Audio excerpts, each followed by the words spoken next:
NCR के साथ साथ कानपुर में भी प्रदूषण बढ़ गया है। आतिशबाजी से AQI 300 पार हो गया है। आसमान में धुंध नजर आ रही है। प्रदूषण की रोकथाम के लिए पानी का छिड़काव किया जा रहा है। लोगों से इको फ्रेंडली पटाखे जलाने की अपील की जा रही है। गोरखपुर के रेलवे और बस स्टेशन पर आज भी यात्रियों की भीड़ देखने को मिल रही है। छठ पूजा को लेकर लोगों में भारी उत्साह देखने को मिल रहा है। बड़ी संख्या में यात्री देवरिया, कुशीनगर, सलेमपुर सहित बिहार के बॉर्डर वाले इलाकों में जाना चाहते हैं।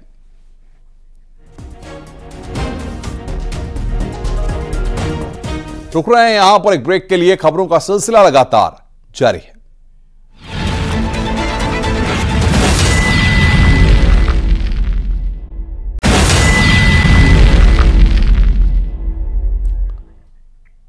नमस्कार, शाम के 7 बजने वाले हैं और इस वक्त के बुलेटिन के साथ हाजिर हूं मैं अनुपम। प्रदेश की हर छोटी बड़ी खबरों को लेकर गोरखपुर में मुख्यमंत्री योगी आदित्यनाथ एक दिया शहीदों के नाम कार्यक्रम में शिरकत कर रहे हैं और सीएम का संबोधन कुछ देर बाद वहां पर होगा। गोरक्षनाथ मंदिर में यह कार्यक्रम का आयोजन किया गया है, जो इस वक्त हम आपकी स्क्रीन पर आपको दिखा रहे हैं। गोरक्षनाथ मंदिर में यह कार्यक्रम का आयोजन, जो इस वक्त ये तस्वीरें आप देख रहे हैं, एक दिया शहीदों के नाम ये कार्यक्रम है गोरक्षनाथ मंदिर में। इस कार्यक्रम का आयोजन वहां पर किया गया है। बड़ी संख्या में स्थानीय लोग, गोरखपुर वासी वहां पर पहुंचे हुए हैं, जो इस कार्यक्रम में शिरकत कर रहे हैं। गोरक्षनाथ मंदिर में इस कार्यक्रम का आयोजन किया गया है।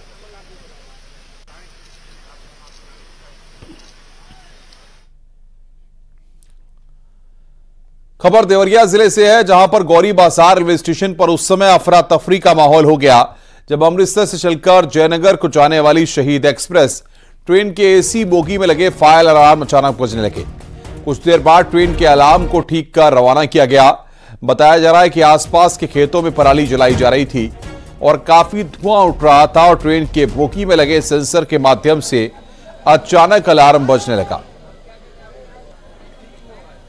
गलियारे के माध्यम से निकले। एक बार ट्रेन रुकने के बाद दरवाजों को निकलने के लिए इस्तेमाल किया जा सकता है। There is a suspected fire in this coach. The brakes have been applied.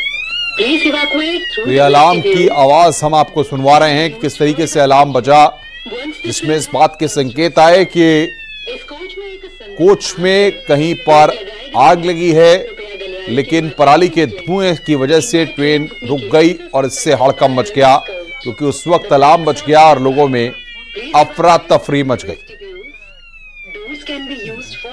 खेत के धुआं है ना, इसके कारण जो है सेंसर में धुआं गया है, उसके कारण जो है काफी लोग घबरा गए, कह रहे आग लग गया बोगी में। उसी के कारण जो है अभी रोक दिया गया था। अभी जो है फिर मामला शांत हुआ है, तो देख लीजिए कैसे क्या। ये ट्रेन कहाँ से कहाँ आ रही है? ये तो आ रही है अमृतसर से जयनगर तक जाएगी, दरभंगा जयनगर। क्या नाम है इस ट्रेन का?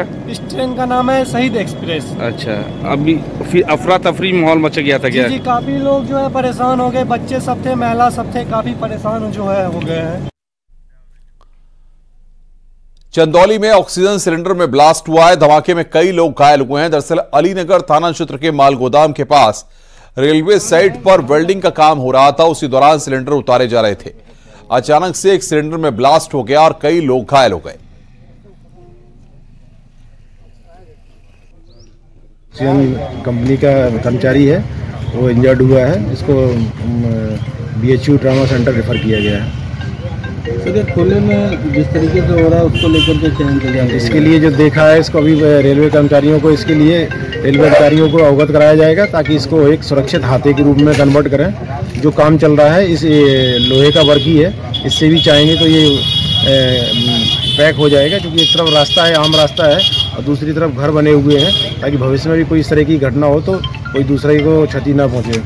चंदौली में बड़ा हादसा हुआ है। आपको बता दें, ये जो ऑक्सीजन सिलेंडर आप की वैन देख रहे हैं, इसी से ऑक्सीजन सिलेंडर उतर रहा था और यहाँ पर वेल्डिंग का काम हो रहा है। बताया जा रहा है कि ये रेलवे की साइट है, जहाँ पर वेल्डिंग का काम हो रहा था और इस वैन से सिलेंडर उतारने के दौरान ये हादसा हुआ है। सिलेंडर ब्लास्ट हुआ है उतारने के दौरान, जिसमें जो सिलेंडर उतार रहा था उसके गंभीर रूप से घायल होने की सूचना है। साथ ही ये भी कहा जा रहा है कि इस कॉलोनी में भी कुछ लोग मामूली रूप से घायल हुए हैं। दहशत की स्थिति उस समय वहां बन गई, सनसनी फैल गई। लोगों का कहना है कि ये रिहायशी इलाका और आरपीएफ की ये कॉलोनी है जहां पर ये हादसा हुआ है और खुले में इस तरीके से बिल्डिंग का काम चल रहा था, तो सुरक्षा के मद्देनजर भी लोग सवालिया निशान जरूर उठा रहे हैं। आगे बढ़ते हैं। कवि कुमार विश्वास की सुरक्षा में तैनात जवानों और एक डॉक्टर के बीच सड़क विवाद का मामला सामने आने के बाद अब एक और फोटो सामने आया है जिसमें पीड़ित डॉक्टर और कुमार विश्वास साथ दिख रहे हैं। दरअसल दिवाली पर कुमार विश्वास ने डॉक्टर पल्लव वाजपेयी के वो घर पहुंच गए।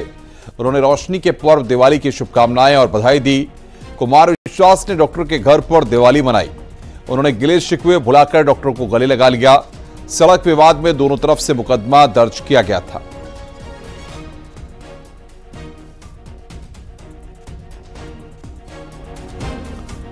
मिर्जापुर में दीपावली की रात एक परिवार के लिए काली रात हो गई। घर में सजावट के लिए रखी मोमबत्ती की वजह से चारपाई में आग लग गई। चारपाई पर सोए 2 बच्चे गंभीर रूप से झुलस गए। आग की लपटें देखकर गांव के लोग मौके पर पहुंचे। बच्चों को बाहर निकाला गया और अस्पताल ले गए। अस्पताल में डॉक्टरों ने बच्चों को मृत घोषित कर दिया। घटना राजगढ़ के सोनवर्षा गांव की है। हादसे के बाद से परिवार में मातम का माहौल है। चारपाई में आग लगने के कारण दोनों बच्चे झुलस गए। माँ बाप लौट कर आए, देखे, तत्काल उनको सीएचसी राजगढ़ भेजा गया, जहां डॉक्टर ने जिला अस्पताल के लिए रेफर कर दिया और वहां जिला अस्पताल पहुंचते ही बच्चों की मृत्यु हो चुकी थी। मौके पर एसएचओ मौजूद हैं, अग्रिम कार्रवाई की जा रही है। पीलीभीत में आदमखोर का आतंक देखने को मिला है। बाघ ने किसान को शिकार बनाया। घटना के बाद ग्रामीणों ने शव को सड़क पर रखकर प्रदर्शन किया। ग्रामीणों पर पुलिस पर पथराव का भी आरोप लगा है। काफी समझाने के बाद परिजनों ने प्रदर्शन खत्म किया। वन विभाग ने बाघ को पकड़ने का आश्वासन दिया है। हालांकि वन विभाग की तरफ से किए जा रहे प्रयास नाकाफी साबित हो रहे हैं। आए दिन बाघ लोगों को निशाना बना रहा है। में कहीं रानीगंज में, कहीं पिपरिया संतोष में, कहीं जमनिया में। अभी हमारी जमनिया में पीछे, गांव के पीछे अभी एक शेर को इन्होंने, टाइगर को पकड़ा था। मादा थी और उसको उसके बाद फिर थोड़ी देर के बाद जंगल वालों ने जंगल में किनारे छोड़ दिया। फिर वो आ गई। ये आदमी अपने खेत पे जाएगा, अपने खेत रखाएगा, अपने खेत बोएगा, नहीं बोएगा बच्चे क्या खाएंगे उसके। आदमी अपने खेत में जाता है, टाइगर उसको मार देता है। आज क्या हुआ, किसके साथ क्या हुआ? आज ये गए थे अपने खेत पे गए थे, वहीं टाइगर आ गया और इनको पकड़ लिया। मैनपुरी के घिरौर में दिवाली के दूसरे दिन पूर्व फौजी की बेरहमी से हत्या कर दी गई। पहले उसे गोली मारी गई, इसके बाद फावड़े से गर्दन काट दी गई। इस वारदात से क्षेत्र में सनसनी फैल गई। सूचना मिलते ही पुलिस मौके पर पहुंच गई। मौके पर पहुंचे एएसपी ने घटनास्थल का निरीक्षण कर जानकारियां जुटाई हैं। आरोपियों की तलाश में पुलिस की 3 टीमें दबिश दे रही हैं। पूरा मामला थाना क्षेत्र के गांव नगला का बताया जा रहा है। तो फावड़ा से उनके गर्दन पे वार किए हैं और सिर पे वार किए, जिससे मौके पे उनकी मृत्यु हो गई है। इसमें उनके मृतक के लड़के से तहरीर लेके हत्या का मुकदमा दर्ज किया जा रहा है। इसमें कड़ी से कड़ी वैधानिक कार्रवाई सुनिश्चित की जाएगी। और इसमें एक चीज़ और आई है कि पहले भी इनका कोई एक मुकदमा था करीब 10-12 साल पहले का, तो वो भी बात उनके मन में रही होगी। हत्या की वजह इसी तरह, हत्या की वजह के पीछे यही सब कारण रहे हैं। तो इसमें कड़ी से कड़ी कार्रवाई सुनिश्चित की जाएगी। कानपुर देहात में खेत की सिंचाई के विवाद में युवक की हत्या कर दी गई। शिवली कोतवाली क्षेत्र के नयापुरवा गांव में मामूली विवाद में चचेरे भाई ने युवक पर ईंट से हमला कर दिया। हमले में युवक गंभीर रूप से घायल हो गया। इसके बाद परिजन अस्पताल ले गए। अस्पताल पहुंचने पर डॉक्टरों ने मृत घोषित कर दिया। क्रम में नशे की हालत में रोशन लाल द्वारा अपने सगे चचेरे भाई अशोक राजपूत पर ईंटे से वार कर दिया गया, जिससे वह चोटिल हो गए। उन्हें सीएचसी शिवली ले जाया गया, जहां इलाज के दौरान उनकी मृत्यु हो गई। मौके में पहुंचकर मेरे द्वारा स्वयं घटना की छानबीन व पड़ताल की गई थी। एफआईआर पंजीकृत कर ली गई है। एक टीम गठन पुलिस अधीक्षक महोदय के दिशा निर्देशन में किया गया है। शीघ्र ही अभियुक्त को गिरफ्तार करके न्यायिक अभिरक्षा में भेजा जाएगा। बलिया के बांसडी थाना क्षेत्र के बंकुआ गांव में युवक की गला रेतकर की गई हत्या का पुलिस ने खुलासा किया है। प्रेम प्रसंग में युवक की हत्या की गई है। प्रेमिका ने दूसरे प्रेमी के साथ मिलकर वारदात को अंजाम दिया था। हत्या के बाद शव को खेत में फेंक दिया था। पुलिस ने आरोपी प्रेमिका और उसके प्रेमी को गिरफ्तार कर लिया है। दूध देने वाले व्यक्ति भीम यादव से भी उसके संबंध हो गए और भीम यादव के साथ संबंध होने के बाद में महिला अब मृतक के साथ अपने संबंध को कंटिन्यू करना नहीं चाहती थी, जबकि मृतक चाहता था कि संबंध कंटिन्यू चलता रहे। इस बात से नाराज होकर के महिला ने अपने नए प्रेमी भीम यादव को साथ में लेकर के यहाँ बांसडी आई और काफ़ी दिनों तक, लगभग एक हफ्ते तक दोनों लोग यहाँ साथ में रहे। और इसी बीच में मृतक जब उसके घर में आता है रात के समय में, तो महिला और उसके प्रेमी भीम यादव ने मिलकर के मृतक की गला दबा करके हत्या कर दी। बदायूं के अलापुर थाना क्षेत्र के गांव दौरानगर में पुलिस की वर्दी पहने एक युवती का फोटो सोशल मीडिया पर वायरल हो रहा है। युवती अपने गांव में खुद को आईपीएस बताती है। कई लोग युवती पर रौब दिखाने का आरोप लगा चुके हैं। मामले की जानकारी मिलने पर पुलिस युवती को थाने लाई है। थाने में युवती से पूछताछ की जा रही है।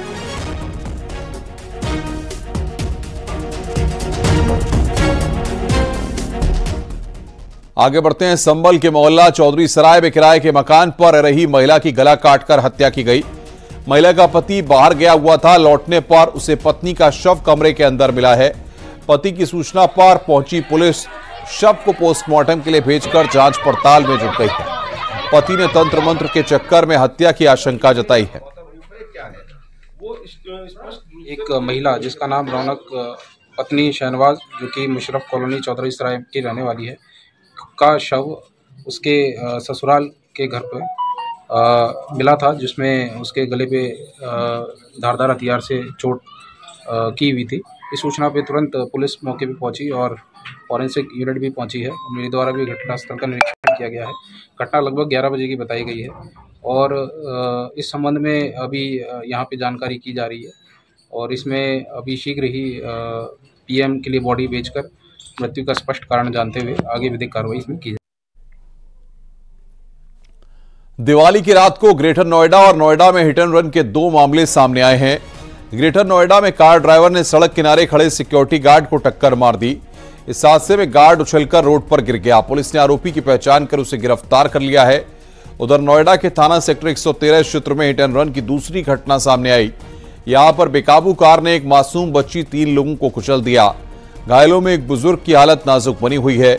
नोएडा पुलिस सीसीटीवी फुटेज खंगालकर आरोपी ड्राइवर की तलाश में जुटी हुई है।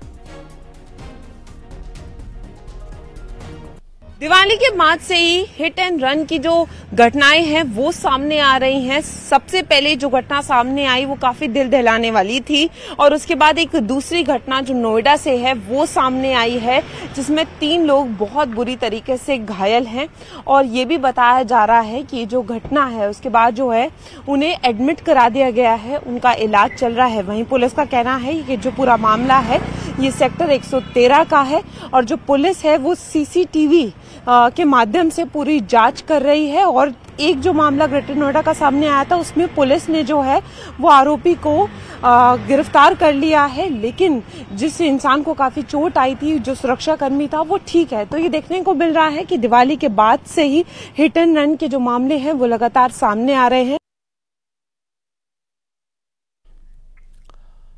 उत्तराखंड के उत्तरकाशी में टनल में हुए भूधसाव में मिर्जापुर के अखिलेश भी फंसे हुए हैं। हादसे की सूचना मिलने के बाद से घर के परिवार के लोग परेशान हैं। परिवार के कुछ लोग वहां पर रवाना भी हुए हैं, बाकी लोग लगातार पल पल का अपडेट ले रहे हैं।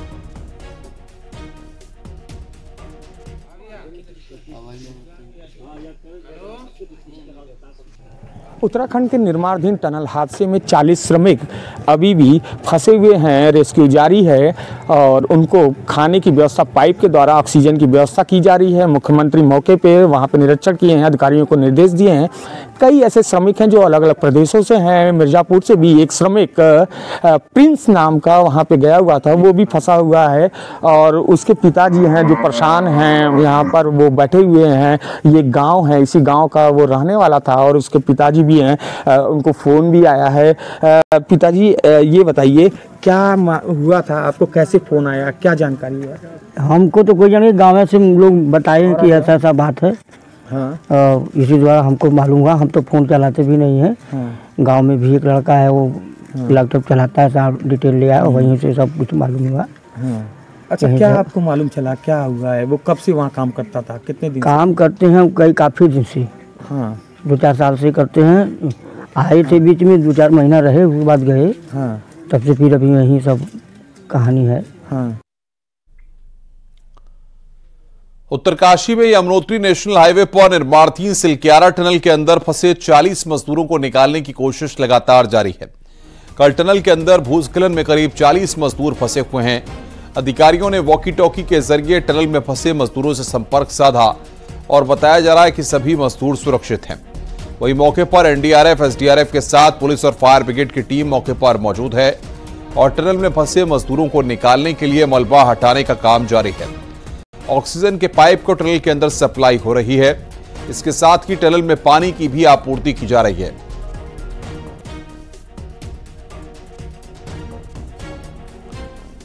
आगे बढ़ते हैं। बस्ती जिले के कप्तानगंज थाना क्षेत्र के त्रिलोकपुर गांव के पास NH 28 पर भीषण सड़क हादसे में चाचा भतीजे की दर्दनाक मौत हो गई। पुलिस ने दोनों शवों को कब्जे में लेकर पोस्टमार्टम के लिए भेज दिया है। कार और चालक को पुलिस ने हिरासत में ले लिया है। ग्राम त्रिलोकपुर ककुआ रावत के पास एक i10 गाड़ी द्वारा साइकिल सवार 2 लोगों को पीछे से टक्कर मार दी गई। उसके उपरांत दोनों घायल व्यक्तियों को इलाज हेतु अस्पताल ले जाया जा रहा था, जहां पर रास्ते में उनकी मृत्यु हो गई है। ये दोनों व्यक्ति ग्राम त्रिलोकपुर के ही रहने वाले हैं। प्रेम सागर उम्र 42 वर्ष और प्रमोद उम्र लगभग 16 वर्ष है। नियमानुसार कार्रवाई की जा रही है। मौके पर शांति व्यवस्था कायम है। फतेहपुर में शुक्रवार को हुई महिला की हत्या का खुलासा किया गया है। पुलिस ने हत्या के 3 आरोपियों को गिरफ्तार भी किया है, जबकि एक आरोपी अभी फरार है। दरअसल महिला ने पति की मौत हो चुकी थी, जिसके बाद उसके सास-ससुर ने उसे संपत्ति में हिस्सा न देकर तीनों अन्य बेटों के नाम संपत्ति कर दी थी। संपत्ति को लेकर महिला ने कोर्ट में केस दायर किया था, जिससे नाराज होकर उसके पति ने तीनों भाइयों और भतीजे ने उसकी हत्या की और पहचान छुपाने के लिए शव को जलाया और फिर झाड़ियों में फेंक दिया था। इंटेलिजेंस विंग थाना की पुलिस टीमों ने मिलकर इस पे गहराई से पतारसी सुरागरसी करते हुए 24 घंटे के अंदर उक्त महिला की शिनाख्त करने में कामयाबी प्राप्त की। महिला गांव हाथीपुर, थाना महाराजपुर, जनपद कानपुर नगर की निवासी पाई गई।